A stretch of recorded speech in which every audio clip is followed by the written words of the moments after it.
Hello guys, welcome to my channel Aditi Khatri Psychology Classes. Guys, we started class 12th Psychology and we have complete chapter 1 Variations in Psychological Attribute.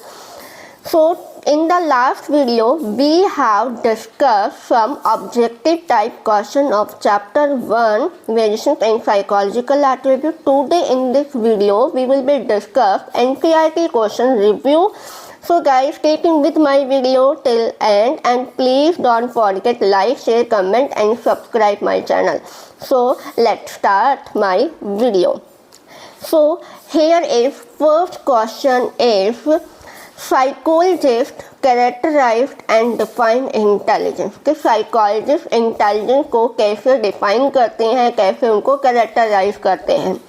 सो यहाँ पर 3 psychologist का एक important role हुआ है. First is Alfred Binet, Wechsler and Gardner Sternberg. ठीक है, Alfred beneath में एक पर्सन की एक ऐसी एबिलिटी होती है जो अच्छे से जज करता है, अंडरस्टैंडिंग करता है और रीजनिंग बहुत अच्छे से करता है. वो पर्सन इंटेलिजेंस है. अकॉर्डिंग टू वेशलर, जिस पर्सन की इन्होंने कहा कि पूरे वर्ल्ड को लेकर जिसकी थिंकिंग रैशनली है वो पर्सन इंटेलिजेंस है. मैं आपको यहाँ पर बिल्कुल शॉर्ट में बता रही हूँ, आप अपने अकॉर्डिंग आंसर को फॉर्म करें. ठीक है. गार्डनर एंड स्टर्नबर्ग ने कहा कि जो वर्ल्ड को पूरे तरह से जिस इन्वायरमेंट में क्या नीड है, क्या शेप देना है, वो इस तरीके से इंटेलिजेंस को क्या करते हैं, डिफाइन करते हैं.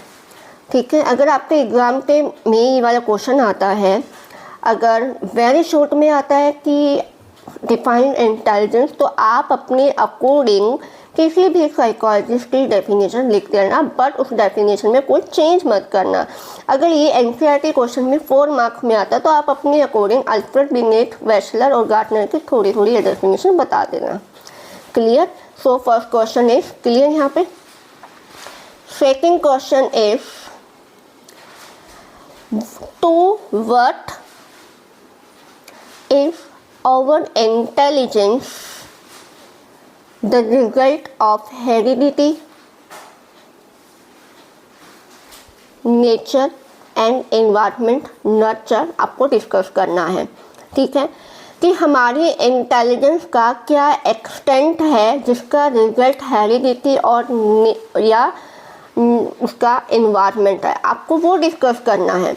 ठीक है. तो फर्स्ट अगर आपके 6 मार्क्स में ये क्वेश्चन आता है तो आपको क्या करना है, आपको डिफाइन करना है इंटेलिजेंस को. थोड़ा सा आपको इंट्रोडक्शन देना है, इंटेलिजेंस क्या है.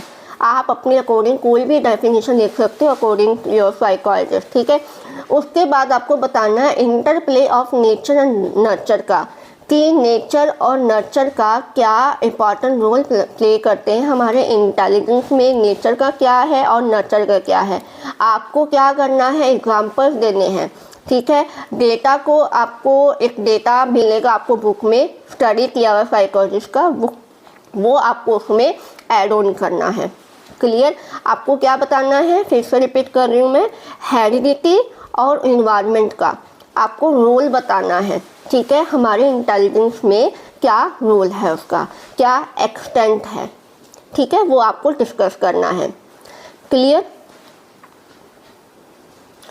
सो third question is explain the briefly the multiple intelligence identify by Gardner. आपको ब्रीफ में मल्टीपल इंटेलिजेंस को डिफाइन करना है. ठीक है. Multiple intelligence of theory given by Howard Gardner. Howard Gardner ने एक इंटेलिजेंस को डिफाइन किया है. इनके अकॉर्डिंग क्या था कि किसी पर्सन में सिंगल एंटिटी नहीं होती है, बट एक टाइप ऑफ इंटेलिजेंस होती है जो एक दूसरे के लिए इंडिपेंडेंट होती है. यही बात की थी. ठीक है. सो थर्ड क्वेश्चन में आपको ब्रीफ में बताना है सिंगल में what is the multiple intelligence theory and explain the एक टाइप ऑफ मल्टीपल इंटेलिजेंस. याद है, linguistic, special, interpersonal and intrapersonal.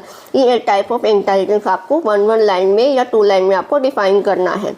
क्योंकि अगर आप क्वेश्चन को अच्छे से अंडरस्टैंड करोगे क्या पढ़ा है, एक बार अच्छे से रीड करो, देन आप उस क्वेश्चन के आंसर को रिप्लाई दो। ब्रीफ में पूछा है तो आपको पूरी थ्योरी एक्सप्लेन करनी है बट शॉर्ट में and according to your marks, ठीक है। So fourth question is how does the triarchic theory help us to understand intelligence.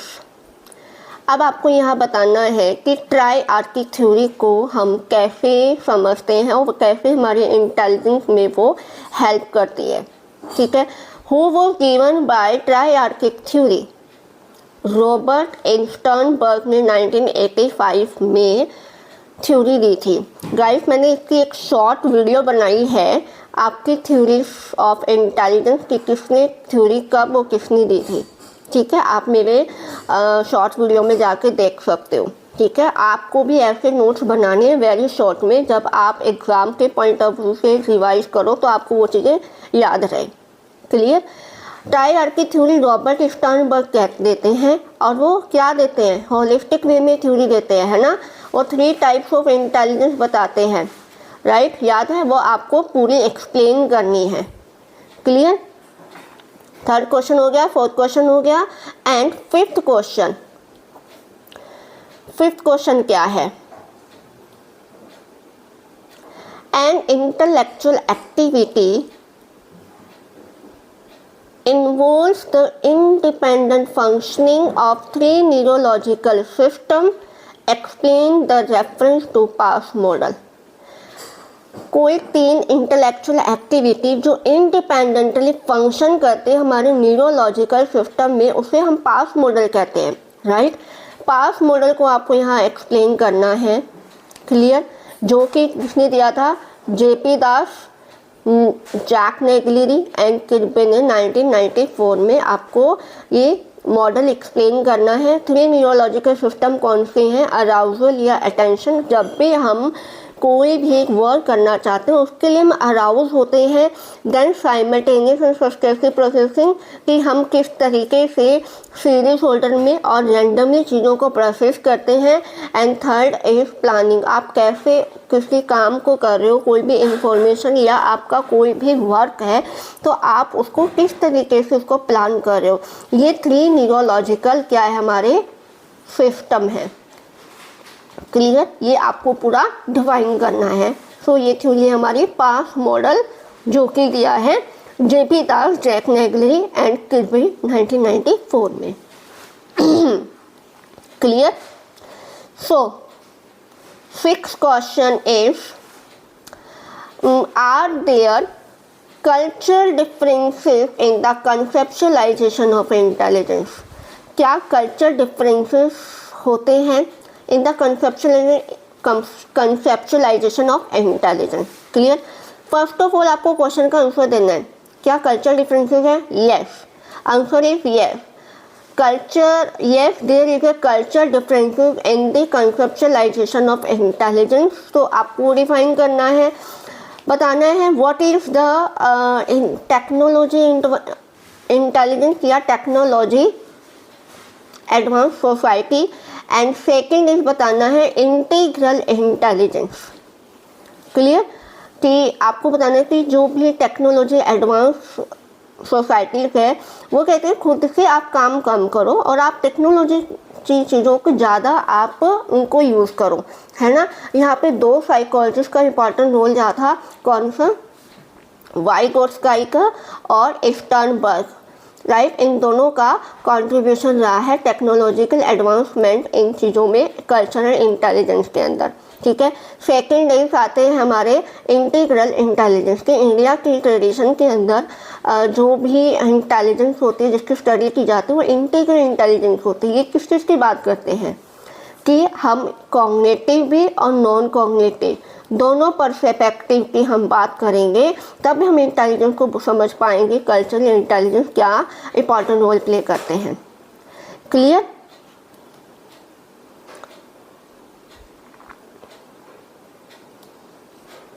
Seventh question is what is IQ And how do psychologists classify people on the basis of high IQ? Clear?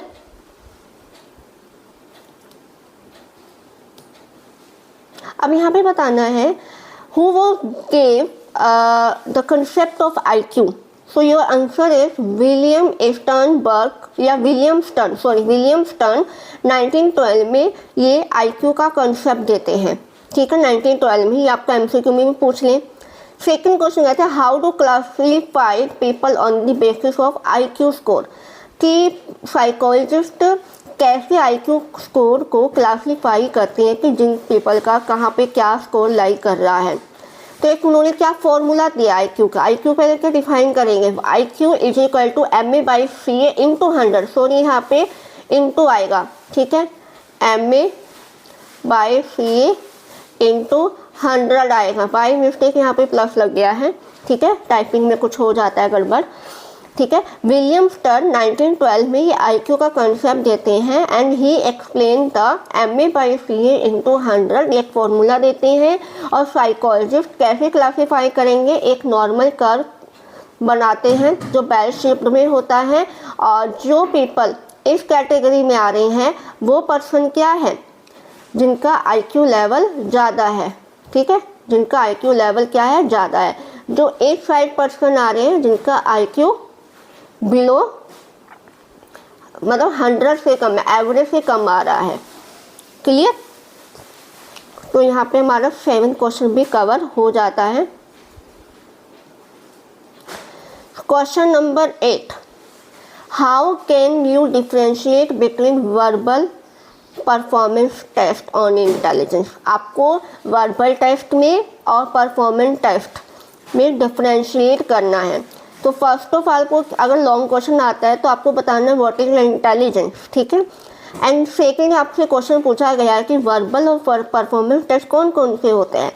Verbal test कौन से होते हैं, जो fully जैसे test होते हैं, verbally non verbally सब mix up test होते हैं, राइट। वर्बल, नॉन वर्बल और परफॉर्मेंस टेस्ट, सब ये टेस्ट मिक्सअप होते हैं।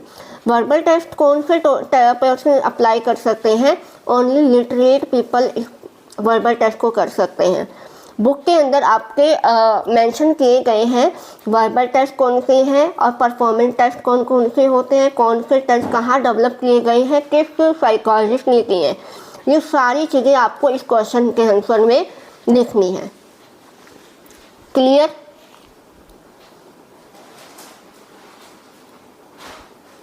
सो 9th question is all person do not have the same intellectual capacity and how do individuals vary in their intellectual ability, explain। कि सभी person जो है same intellectual capacity के नहीं होते हैं। सो हर एक इंडिविजुअल इंटेलेक्चुअल एबिलिटी में कैसे वरी करता है वो आपको एक्सप्लेन करना है। सो यहाँ पे हमने नॉर्मल प्रोबेबिलिटी कर्व पढ़ा है ना, नॉर्मल कर्व पढ़ा है ना, कि कहाँ पर्सन कौन से कैटेगरी में लाइक कर रहा है, हमने टेबल को डिस्कस किया है, राइट। सो यहाँ पे आपको देखना है, दो चीज़ों पे बतानी है कि जो इंटेलेक्चुअल डेफिशिएंसी वो होते हैं जो एवरेज से कम, बिलो 70 से, जो 70 से कम आ रहे हैं वो इंटेलेक्चुअल डेफिशिएंसी होती है। उनमें बहुत चीज़ें प्रॉब्लम क्रिएट करती है, वो अच्छे से रीडिंग नहीं कर पाते, राइटिंग नहीं कर पाते, अच्छे से सुन नहीं पाते, बोल नहीं पाते, समझ नहीं पाते, उनके अंडरस्टैंडिंग पावर कैसे, और इनको ठीक करने के लिए काफ़ी ट्रेनिंग भी दी गई है, वो आपको एक्सप्लेन करना है। इंटेलेक्चुअल गिफ्टी जो होते हैं, जो जिनका IQ लेवल 120 से होता है, 110, 20, 30 होता है, वो सुप्रीम इंटेलेक्चुअल गिफ्टीनेस होते हैं। वो बहुत ज़्यादा मतलब एडवांस क्रिएटिव थिंकिंग वाले होंगे, राइट। एडवांसमेंट हर चीज़ को काम कर लेते हैं, प्रॉब्लम सोल्विंग कर लेते हैं, कैचिंग पावर बहुत अच्छी होती है, मेमोरी बहुत शार्प होती है। ये सारी चीज़ें आपको क्या डिफाइन करनी है। तो इंटेलेक्चुअल डेफिशिएंसी और गिफ्टेडनेस, इन दोनों चीज़ों से हमें क्या पता चलती है कि हर एक इंडिविजुअल की इंटेलेक्चुअल एबिलिटी वरी करती है।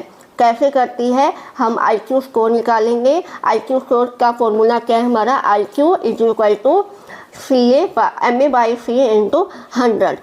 जो IQ स्कोर आएगा हम देखेंगे नॉर्मल कर्व में कि कौन पर्सन कहाँ पर लाई करता है, उसके अकॉर्डिंग हम कह सकते हैं कि कोई पर्सन इंटेलेक्चुअल डेफिशिएंट है या कोई पर्सन इंटेलेक्चुअल गिफ्टेडनेस है। क्लियर। सो अपना यहाँ पे 9 क्वेश्चन भी कंप्लीट होता है। Question number 10, which of the two IQ और EQ do you think would be more related to success in the life and why? दो चीज़ें होती हैं, इनमें से कौन सी हमें लाइफ में सक्सेस बनाती है और क्यों बनाती है? IQ क्या है? IQ का फॉर्मूला हम बताएंगे कि कोई पर्सन इंटेलिजेंस एकेडमिक लेवल में अच्छा है, ठीक है, उसका IQ लेवल बहुत अच्छा आएगा, राइट। सेकंड थिंग वो बात करते हैं EQ। EQ क्या है? इमोशनल क्वेश्चन, ठीक है, यहाँ पे मैं रफली लिख रही हूँ, इमोशनल क्वेश्चन है कौन सा? EQ। इमोशनल इंटेलिजेंस को यहाँ पर डिफाइन करेंगे कैसे कि कोई पर्सन अपने इमोशन को लेकर कितना अवेयर है एंड दूसरे पर्सन के इमोशन को लेकर कितना अवेयर है, अपने इमोशन में दूसरे पर्सन के इमोशन को डिफ्रेंशिएट कर पा रहा है या नहीं कर पा रहा है, इन चीज़ों को हम यहाँ डिफाइन करेंगे और देखेंगे कि IQ लेवल ठीक है, अगर कोई पर्सन एकेडमिक लेवल में बहुत अच्छा है, ठीक है, हम ये नहीं कह सकते कि वो उसका इमोशनल इंटेलिजेंस भी बहुत अच्छा होगा। कोई पर्सन अपनी इमोशंस को रेगुलेट कर रहा है, कंट्रोल कर रहा है, अच्छे से एक्सप्रेस भी कर पा रहा है, वो पर्सन इमोशनल इंटेलिजेंस होगा, ठीक है। तो हम यहाँ पे IQ को, इमोशनल इंटेलिजेंस EQ को हम यहाँ पे डिफाइन करेंगे और बताएंगे कि ये पर्सन अपनी लाइफ में इंटेलिजेंस है। क्लियर?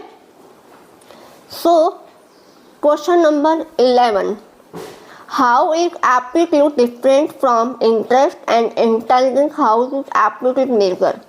ठीक है, आपको डिफाइन करना है एप्टीट्यूड को, आपको डिफाइन करना है इंटरेस्ट को एंड आपको डिफाइन करना है इंटेलिजेंस को। कि इंटेलिजेंस एक ग्लोबल कैपेसिटी है जहाँ पे हम रैशनली थिंक करते हैं, सोचते हैं, शेप देते हैं कि इसमें क्या क्या चेंजिंग होनी चाहिए पूरे वर्ल्ड को लेकर, है ना, हमने पढ़ा है ना। ये एप्टीट्यूड क्या, एक ऐसा पोटेंशियल जहाँ पे एक इंडिविजुअल अपनी स्किल्स को एक्वायर करता है, अपनी स्किल्स को बाहर निकालता है जब उसको कोई ट्रेनिंग हम प्रोवाइड करते हैं, राइट। हमने ये भी अच्छे से डिटेल में समझा हुआ है। इंटरेस्ट क्या है? इंटरेस्ट क्या होता है कि हम किसी एक्टिविटी में एंगेज हो जाते हैं, उसको हम प्रेफरेंस देते हैं, राइट। अब यहाँ पे क्वेश्चन सेकंड आता है, हाउ इज एप्टीट्यूड मेजर? आपको टाइप बताने हैं, किसके? एप्टीट्यूड के। हमने 2 टाइप डिस्कस किए थे एप्टीट्यूड के, राइट, या तो इंडिपेंडेंट और मल्टीपल, उसके फिर सब टाइप को हमने डिस्कस किया था। आपको यहाँ पे इन 2 क्वेश्चन के आंसर देने हैं। Clear? And last question is 12, how is creativity related to intelligence? अगर लॉन्ग क्वेश्चन बनता है यहाँ पे, शॉर्ट में आता है तो आप बता सकते हो क्रिएटिविटी और इंटेलिजेंस का क्या रिलेशन है, डायरेक्ट बता सकते हो। बट लॉन्ग क्वेश्चन आता है, how is creativity related to intelligence? So first of आपको बताना है डिफाइन क्रिएटिविटी, आपको क्रिएटिविटी को और इंटेलिजेंस को डिफाइन करना। Then relationship of creativity and intelligence को आपको रिलेशनशिप बताना है कि क्रिएटिविटी और इंटेलिजेंस में क्या रिलेशनशिप है, किसी पर्सन के लिए क्रिएटिविटी होना नेसेसरी है या किसी पर्सन का इंटेलिजेंस होना नेसेसरी है। तो यहाँ पे साइकोलॉजिस्ट ने बात की थी कि क्रिएटिविटी और इंटेलिजेंस में एक पॉजिटिव रिलेशनशिप है, ठीक है, एक पॉजिटिव रिलेशनशिप है। क्रिएटिविटी के लिए इंटेलिजेंस नेसेसरी नहीं है और इंटेलिजेंस के लिए क्रिएटिविटी नेसेसरी नहीं है। क्रिएटिविटी भी हो सकती है और इंटेलिजेंस, दोनों चीज़ें भी पॉसिबल हो सकती है, ठीक है। तो आपको ये डिफाइन करना है। क्लियर? आई होप आज का आपको ये लेक्चर अच्छे से समझ में आ गए होंगे। हमने सारी चीज़ें अच्छे इन डिटेल्स में डिस्क्राइब की हुई है, कहीं भी कोई भी डाउट नहीं होगा, राइट गाइस, कोई भी डाउट नहीं होगा, आपको अच्छे से समझ में आ गया होगा। अगर कहीं भी कोई भी डाउट हो, ask me in comment section और मैं आपके क्वेश्चन का आंसर भी करूँगी। ओके गाइस, मिलते हैं हमारी नेक्स्ट वीडियो में नेक्स्ट चैप्टर के साथ। तब तक bye bye, have a nice day.